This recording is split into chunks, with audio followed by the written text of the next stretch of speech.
Greetings and welcome to the Culture Ward, where we dissect and dismember pop culture in all its forms. My name is Jess, and today we're talking about Andor, an ongoing live-action TV show by Lucasfilm, starring Diego Luna as the titular character. Season 2 of the show airs on April 22nd, and in advance I thought we would go through the history of the show and maybe talk about what to expect in Season 2.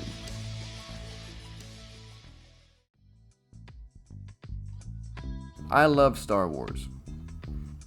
As a child of the 1980s, all three of the original trilogy films are among my favorites of all time. I watched the movies, A New Hope, Empire Strikes Back, and Return of the Jedi, literally dozens of times. My friends and I had memorized most of the dialogue and would play along with all the movies, watching them on VHS until the tape wore out.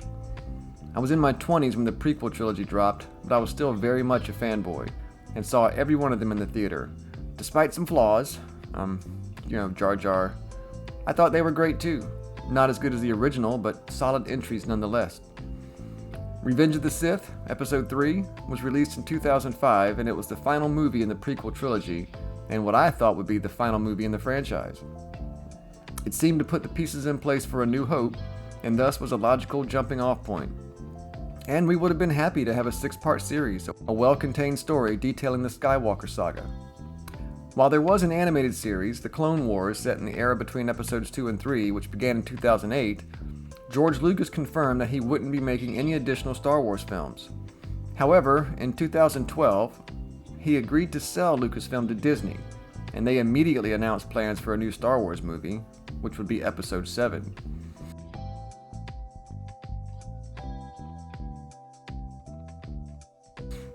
Star Wars The Force Awakens was thus released in 2015 and was a box office juggernaut, earning over $2 billion, becoming one of the best-selling movies of all time.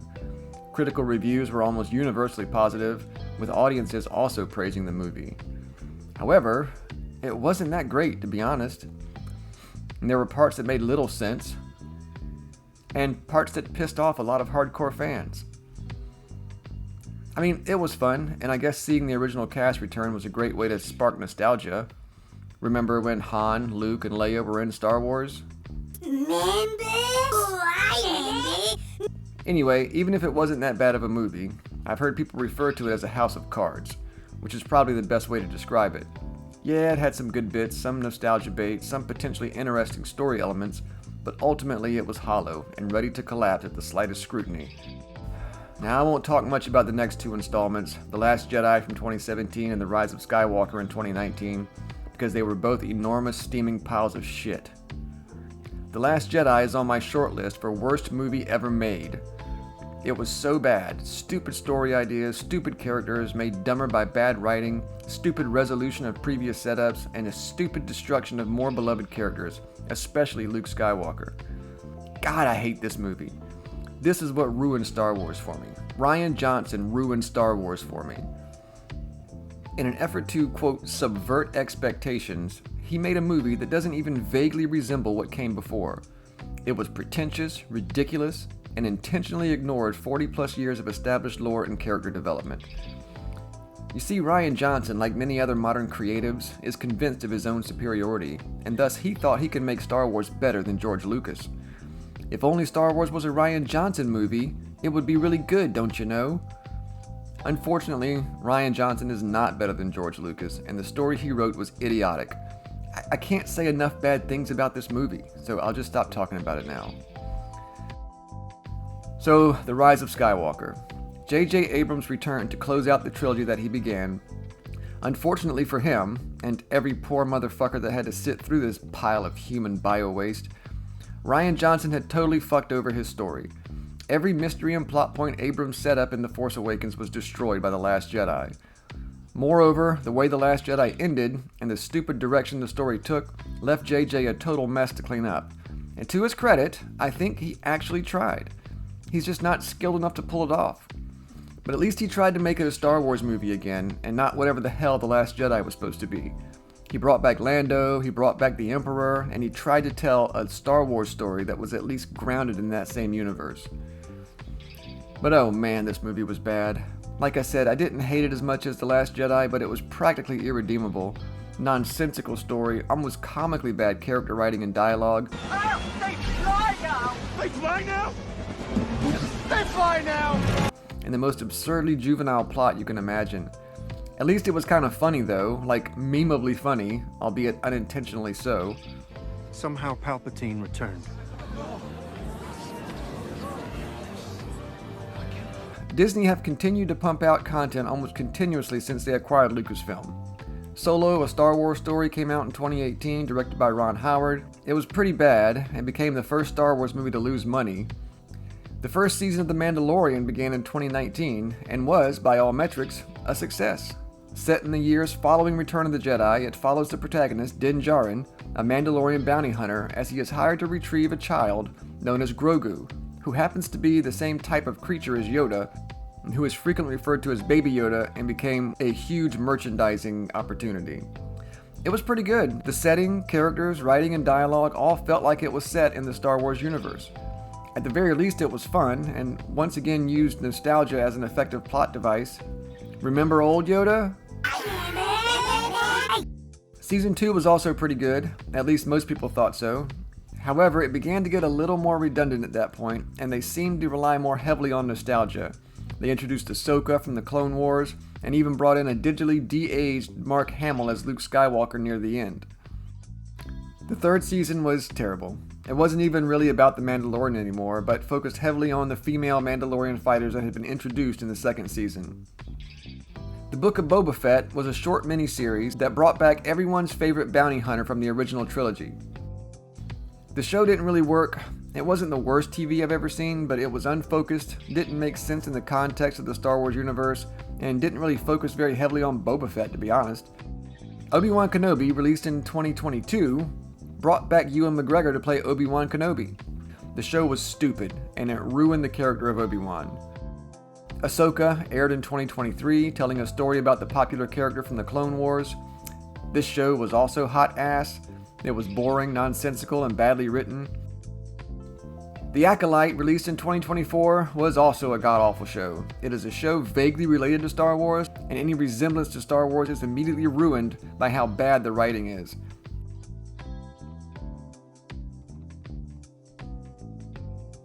The bottom line is that most of the Star Wars content produced since Disney acquired the rights is absolute garbage. One exception was the movie Rogue One, a Star Wars story, released in 2016. This movie tells the story of a group of rebel fighters who manage to infiltrate the Empire's archives to steal the plans for the Death Star, which are then given to Princess Leia and used in A New Hope to destroy it. The movie got so much right. The tone was right, it was slightly gritty but tastefully lighthearted. The sets and characters looked authentic, and the story tied into the original trilogy so well. It's actually one of my favorite Star Wars movies, like better than the prequels. Another rare gem of the Disney Star Wars era was the show Andor, the first season of which released in 2022.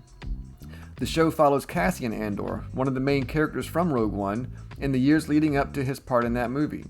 It's a prequel.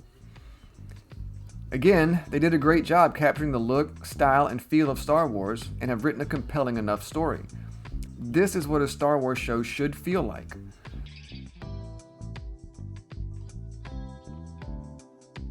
Spoiler alert! Spoiler alert! Spoiler alert! In the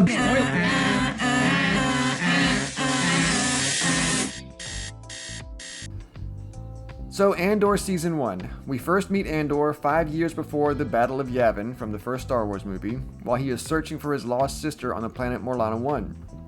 When he is being hassled by two corpos, which are private security officers working with the Empire, he accidentally kills one and is then forced to kill the other. He then returns to Ferrix, where he lives, and tries to hide his involvement. However, one of his associates rats out Andor, and a warrant is issued for his arrest. While Andor is trying to sell a piece of stolen Imperial tech to a mysterious buyer named Luthen, which was arranged by his friend Bix, the security officers attempt to capture him. He manages to escape with Luthen, who was actually more interested in recruiting Andor than he was in buying the tech. Luthen is quietly working to destabilize the Empire.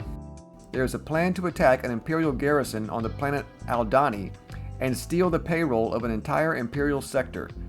However, Luthen is worried that the group of rebels that is planning the attack could use some extra help, and he knows that Andor is capable and resourceful. He drops Andor off with a group of rebels led by Vel. The rebels attack the garrison, and while things don't go perfectly, they manage to escape with most of the payroll. Andor then takes the money he was promised by Luthen for the heist, and then abandons the rebels. Andor returns to Ferrix to try and get his adoptive mother, Marva, to come away with him. He finds out that the Empire has cracked down on Ferrix due to his escape from the security officers days earlier, and now most of the town blames Andor for the increased Imperial presence. He therefore cannot stay on Ferrix, as he is still wanted for murder. Andor thus travels to a tropical tourist location on Nyamos, assuming the pseudonym Keef Gergo. Since the rebels' assault on Aldhani, the Empire has cracked down all over the galaxy, increasing security, decreasing tolerance, lengthening the sentences for wrongdoing, and just becoming more fascistic. When Andor is out walking on Nyamos, just going to the store, he is wrongfully arrested for his involvement in some unknown act of civil disobedience. Still only known as Keef Gergo, he is wrongfully convicted of taking part in the civil disobedience and is sentenced harshly to 6 years in prison. He's then sent to the hard labor camp Narkina 5, where he is required to work 12-hour shifts for the duration of his sentence. During his prison stay, it's discovered that the Empire is not letting people go after their sentences are complete, moving prisoners from one facility to another when their sentences are up. Andor is then able to convince his fellow inmates to stage an escape. After escaping from the prison planet, Andor discovers that Marva, his adoptive mother, has died. He thus returns to Ferrix for the funeral. At this point in the story, the Empire is searching for Andor, believing him to have been involved in the Aldhani heist and having information on the Rebel Alliance. One of the security officers that Andor escaped from, and who lost his job as a result, is also looking for Andor in order to settle a score. And the rebels, along with Luthen, are also trying to find and kill Andor, worried that he may give them up if he is caught by the Empire. All of these people converge on Ferrix during Marva's funeral. However, Andor manages to elude all of these would-be captors and rescues Bix from an Imperial holding facility. The season ends with Andor showing up on Luthen's ship, knowing that Luthen and the other rebels are trying to kill him. Andor tells Luthen to either kill him or take him in. In other words, Andor is ready to join the rebellion, something he had resisted to that point. The show is really good. The acting is well done. Stellan Skarsgård as Luthen is a standout performance, but Diego Luna's Cassian Andor is also competent. We get a few scenes with Forrest Whitaker reprising his role as Saw Gerrera from Rogue One, and a very good performance by Andy Serkis as the prisoner supervisor Kino Loy. The actress who plays Mon Mothma, Genevieve O'Reilly, has been playing the character since Revenge of the Sith in 2005, and she is a compelling character. The sets, effects, and cinematography are all very well done, like surprisingly so, especially when you look at some of the big budget movies put out by Disney in recent years that had visual effects that looked like they were rendered on a PlayStation 2.